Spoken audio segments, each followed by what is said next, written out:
Hey everyone, before this story unfolds, take a second to breathe this in. Some betrayals don't come from enemies.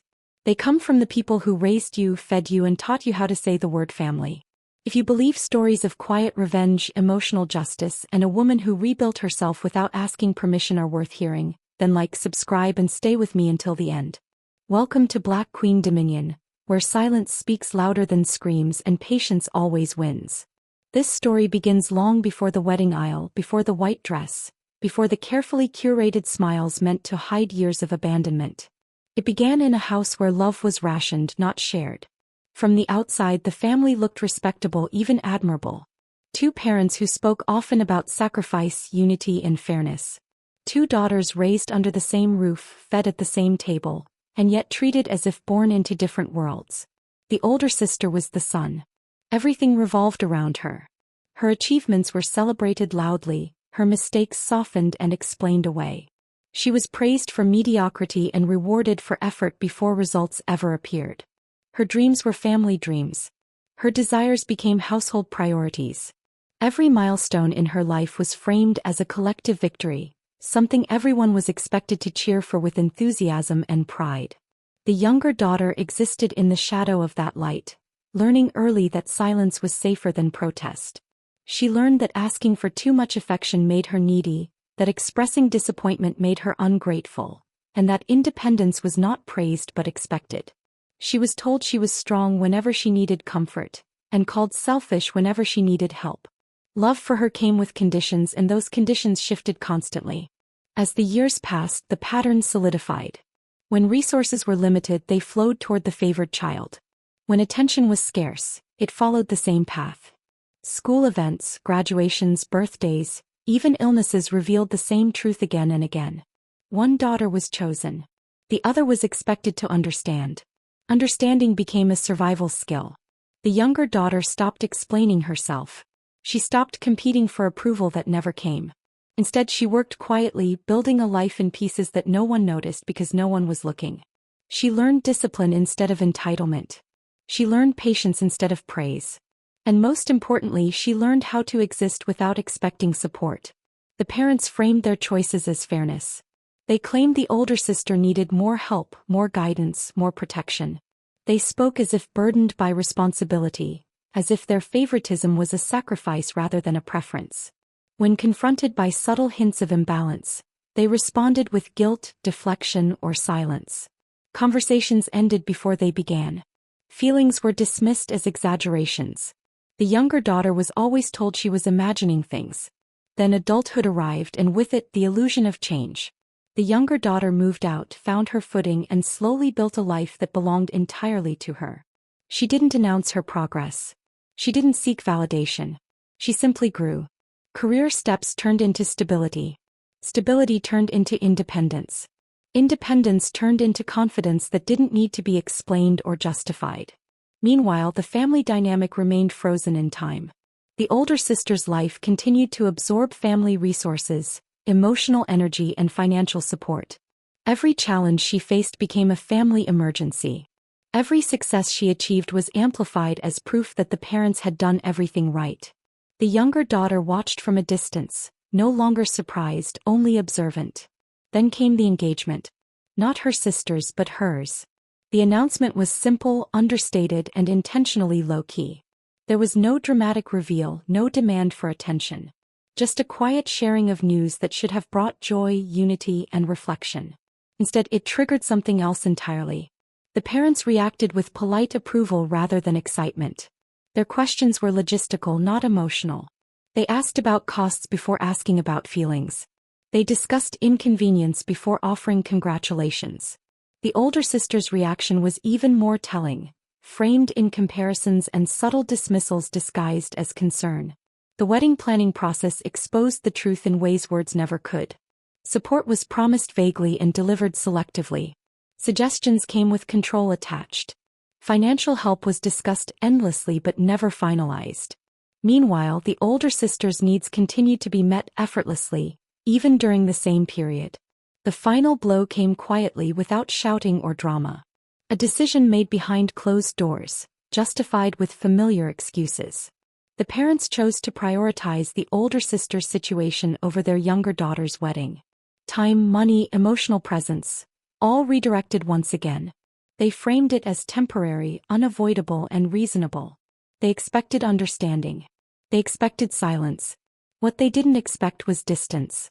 The younger daughter didn't argue. She didn't beg. She didn't cry in front of them. She simply adjusted her plans. She downsized expectations and upgraded resolve. She paid for what needed to be paid. She organized what needed to be organized. She built her wedding without them, piece by piece, just as she had built her life. The silence that followed was not passive. It was intentional. She stopped updating them. She stopped seeking their opinions. She stopped making space for disappointment. The wedding date approached, and with it an unspoken tension that no one addressed directly. The parents assumed reconciliation would happen naturally. They believed attendance alone would erase years of imbalance. They believed showing up would be enough. They were wrong. Because this wedding was not just a celebration of love. It was a reckoning. And they were about to face the daughter they had underestimated for a lifetime. The morning of the wedding dawned calm, almost deceptively peaceful. There was no chaos, no frantic energy, no last-minute panic. Everything moved according to plan because the woman at the center of it all had learned long ago how to prepare for disappointment by eliminating dependency. This was not a wedding built on borrowed support. It was a ceremony crafted through discipline, foresight, and quiet resilience. The bride moved through the hours with composure that surprised even those closest to her. There was no visible nervousness, no emotional overflow. Her calm was not emptiness. It was control. Years of being overlooked had taught her how to center herself without external validation. Today was not about proving anything. It was about honoring what she had built. Every detail reflected intention. The venue was elegant but understated, chosen for meaning rather than approval. The guest list was curated carefully, favoring authenticity over obligation. The atmosphere carried warmth without excess, beauty without extravagance. It was a reflection of her life, measured, intentional, and deeply personal. As guests began to arrive, there was an undercurrent of anticipation. Many knew the family history at least in fragments. They understood that this moment carried weight beyond tradition. Some whispered quietly, others observed silently, aware that something unspoken hovered beneath the surface. Then the parents arrived. Their entrance was not dramatic, but it was noticeable. They carried themselves with a confidence that suggested expectation rather than humility. They assumed their presence would be welcomed without question, their roles unquestioned despite their absence during the preparation. They believed time alone had softened edges, that blood would outweigh memory. They were greeted politely, respectfully, but without warmth. There were no lingering embraces, no emotional reunions. Just acknowledgement. The kind reserved for guests, not pillars. It was subtle enough to miss if you weren't paying attention, but unmistakable if you were. The older sister arrived shortly after, dressed impeccably, carrying herself as if she still belonged at the center of attention. She scanned the room instinctively, measuring reactions, gauging relevance. What she found unsettled her. The focus was not on her. It never shifted. The day moved forward without adjusting for her presence, without accommodating her energy. The ceremony began on time. As the bride walked toward her future, there was no escort chosen out of obligation. She walked supported by the life she had built, by confidence earned the hard way. Every step was deliberate. Every breath steady. The room felt the gravity of the moment even if they couldn't name it. The parents watched from their seats, expressions layered with pride, confusion, and something uncomfortably close to regret. This was not the passive daughter they remembered. This was not the girl who waited quietly for approval. This was a woman who had moved beyond them without announcement. The vows, spoken without excess, carried depth that came from understanding partnership as choice, not dependency. The union being celebrated was grounded in equality, mutual respect, and shared growth. It contrasted sharply with the family dynamic many had witnessed over the years. As the ceremony concluded, applause filled the space, not just for the couple but for the transformation visible before everyone. The reception followed seamlessly, filled with laughter, conversation, and genuine joy. The atmosphere was not strained. It was free. The parents attempted to reclaim familiarity. They approached with smiles, references to shared memories, comments that implied continuity. But something had shifted permanently. Their words met polite responses but no emotional access. They were no longer insiders. They were participants, not authorities. The older sister attempted subtle assertions of relevance, inserting herself into conversations, referencing the past, framing herself as central. It didn't work. The narrative had changed. The spotlight did not respond to her presence anymore. Then came the moment that no one had planned but everyone felt. A quiet acknowledgement woven into the flow of the evening, not announced, not highlighted. Recognition given not through speech but through structure. The people who had supported the bride, who had stood by her when family did not, were honored naturally through proximity, involvement, and trust. The absence was louder than any announcement. The parents were not positioned as anchors. They were not framed as architects of her success. They were simply present. And in that presence they began to understand. This wedding was not a reconciliation. It was a boundary made visible. It was proof that love withheld does not prevent growth. It accelerates it in unexpected directions. They were witnessing the outcome of years of choices they had minimized, dismissed, or justified away. As the evening drew on, the realization settled heavily. They had chosen one daughter repeatedly, believing the other would remain available by default. Instead, they had raised someone capable of walking away with grace, building without permission and standing tall without applause. They had come expecting celebration. They were leaving with clarity. When the music faded and the last guests drifted away into the night, the wedding did not truly end. It simply transformed. The lights dimmed, the laughter softened into memory, and what remained was the echo of everything that had been left unsaid. For the bride, there was no emotional crash, no sudden vulnerability that demanded attention. She had already lived through the hardest part long before this day.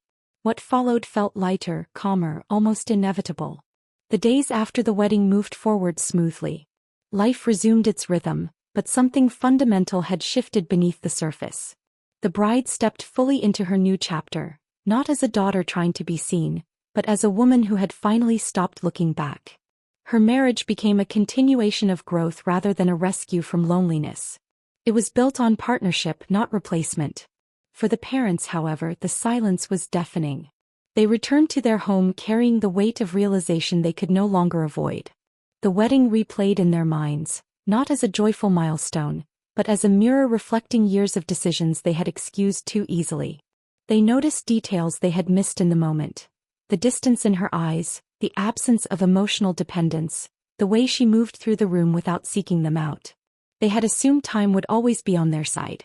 They believed reconciliation was inevitable, that parental status granted permanent access regardless of effort. But the wedding exposed a truth they were not prepared to face. Their younger daughter had built a life where they were optional, not essential. The older sister felt it too, though she struggled to name it. For the first time, she was not the reference point. Conversations did not orbit her experiences. Praise did not gravitate in her direction. The attention she had grown accustomed to had shifted permanently, not toward her sister, but away from comparison altogether. That absence unsettled her deeply. She attempted to reassert connection through familiarity, through casual messages framed as concern, through reminders of shared history. But what she received in return was courteous distance. Not hostility. Not resentment. Just boundaries that no longer bent to accommodate insecurity. The parents tried next. They reached out with questions masked as care. They referenced traditions, family expectations, and future gatherings. They spoke as if nothing fundamental had changed, as if attendance at the wedding had absolved everything that came before it. But the responses they received were measured, polite, and brief. There was no invitation to revisit the past, no emotional opening to step into. What hurt most was not rejection but neutrality. They had expected confrontation eventually. They had prepared themselves for accusations, tears, or anger. What they encountered instead was calm disengagement. Their daughter was not punishing them. She was protecting herself. That distinction mattered more than they realized. Time passed, and with it came moments that would once have automatically included her. Holidays, family announcements, milestones. Each time they assumed she would show up as she always had. Each time they were reminded that assumptions no longer applied. She attended selectively. She participated intentionally. She no longer rearranged her life to fit expectations built on imbalance. The parents began to notice patterns they had ignored for decades. They remembered moments when they had told her to be patient while pouring resources into her sister's needs. They recalled dismissing her concerns as independence. They remembered praising her resilience without questioning why she needed to be resilient at all. Regret arrived slowly, then all at once. The older sister struggled most with the shift. Without her sibling available as contrast, her own insecurities surfaced. She felt the pressure of being the one who had always been chosen, now realizing how much that choice had insulated her from accountability. For the first time, she questioned whether the support she received had prepared her, or simply protected her. The family dynamic fractured quietly. Attempts to restore balance felt performative, too late to be sincere. Offers of support emerged now that they were no longer needed. Apologies hovered unspoken, trapped between pride and fear of rejection. The parents began to understand that timing mattered as much as intention, and they had missed the window where their actions could have made a difference. Meanwhile, the bride flourished. She invested in her marriage with the same discipline she had applied to building her independence. She allowed herself to receive support without guilt, to rest without explanation, to be celebrated without minimizing her worth. She no longer felt the urge to justify her boundaries or translate her experiences for those who had not lived them. Her peace was not loud, but it was unshakable. Friends noticed the difference. Not just happiness but alignment. She moved through life with clarity, no longer carrying the emotional labor of unresolved family dynamics. She had mourned what could have been long ago. What remained was acceptance. The parents watched from a distance as she thrived. They realized too late that choosing one child repeatedly had not strengthened the family. It had fractured it permanently. The daughter they had relied on for understanding had outgrown the need to provide it. The daughter they had protected now faced a world that no longer adjusted for her comfort. The reckoning had begun not with confrontation but with consequence. And consequences, unlike arguments, did not fade with time. Regret rarely arrives with urgency. It creeps in slowly, disguised as reflection, dressed as concern, masked as nostalgia. For the parents, it settled into their daily lives quietly, growing heavier with each passing month. The absence of conflict fooled them at first. They mistook silence for peace, distance for maturity. Only later did they understand that what they were experiencing was not calm but consequence. The family gatherings that once followed predictable patterns now felt incomplete.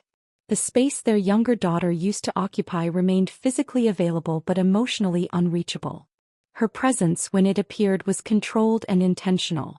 She no longer lingered. She no longer filled gaps with effort. She arrived whole and left whole, unchanged by approval or disapproval. The parents began to notice how little they knew about her life now. Her plans, her priorities, her challenges, and her joys unfolded without their involvement. Information came secondhand, filtered, delayed. They were no longer the first to know. They were no longer consulted. The authority they believed came naturally with parenthood had expired without warning. This realization shook them deeply. They replayed the past, searching for moments where things might have gone differently. They remembered the countless times they had justified choosing one child over the other. They recalled the comfort of believing their younger daughter would always understand, always forgive, always wait. They had relied on her strength without nurturing it. They had leaned on her maturity without respecting it. Understanding arrived too late to be useful. The older sister felt the shift even more acutely. Without the constant reinforcement of favoritism, she struggled to maintain her sense of importance. The safety net she had grown accustomed to began to fray. Responsibilities once absorbed by others now demanded her attention. Decisions she had avoided now required ownership. She noticed how differently her sister moved through life. Not louder, not more demanding, but steadier. More grounded. Less reactive. The comparison she had once benefited from now worked against her. For the first time, admiration replaced competition, though it arrived wrapped in envy and discomfort. Attempts at repair became more direct. The parents reached out with invitations framed as opportunities to reconnect. They suggested family dinners, shared vacations, traditions revived from memory. They spoke as if rebuilding required only proximity, not accountability. What they failed to understand was that access without acknowledgement meant nothing. The responses they received were careful and courteous. Gratitude without enthusiasm. Availability without urgency. There was no hostility to point to, no dramatic rejection to blame. Just a steady refusal to return to old roles. This frustrated them deeply. They wanted a moment. A conversation. A chance to explain themselves, to be understood, to be forgiven. But forgiveness requires recognition, and recognition requires humility they had not yet fully embraced. They wanted resolution without discomfort. Closure without confession. Their daughter was no longer willing to provide either. She had learned the cost of emotional labor. She had spent years translating her pain into something more digestible, more acceptable. She had softened her truth to protect others from guilt. Marriage had not changed her. It had clarified her priorities. She was no longer responsible for managing their feelings. When the parents finally acknowledged this truth, it landed heavily. They realized that their regret, no matter how genuine, did not entitle them to reconciliation. The daughter they had overlooked had learned to live without their approval. She did not need their validation to move forward. This was the hardest lesson of all. The older sister attempted her own version of repair. She approached not with apology but with familiarity, hoping shared history would bridge the gap. What she encountered was kindness without closeness. Respect without intimacy. The dynamic had shifted irreversibly. For the first time she felt what it meant to reach for someone who no longer needed her. The family structure reconfigured itself around this new reality. Roles dissolved. Expectations recalibrated. The illusion of control faded. The parents understood now that love expressed selectively does not multiply. It divides. And once divided, it cannot always be restored. Meanwhile, the bride continued forward. Her life expanded in quiet ways. New goals took shape. Her marriage deepened. She built routines rooted in mutual respect and shared responsibility. She allowed herself joy without guilt, rest without justification. She trusted her instincts, no longer second-guessing her worth. She did not celebrate the family's discomfort. She did not seek revenge. Her power came from detachment, not domination. She had outgrown the need to be chosen because she had chosen herself. The parents watched this transformation with a mix of pride and sorrow. They had raised her, yes, but they had not supported the woman she became. That growth had happened despite them, not because of them. And that truth was impossible to ignore. They faced a decision now. Not about choosing daughters but about accepting reality. They could cling to resentment, blaming distance on independence and time. Or they could sit with the understanding that love withheld becomes independence earned. The knock of regret echoed loudly in their lives. But the door it sought to enter was no longer unlocked by default. Acceptance does not arrive dramatically. It settles in quietly, like dusk replacing daylight without asking permission. For the parents, this was the stage they could no longer avoid. Regret had exhausted itself. Attempts at repair had failed. What remained was truth, unpolished, uncomfortable, and permanent. They finally understood that the story had already ended without their input. Their younger daughter was no longer in transition. She was not healing. She was not waiting.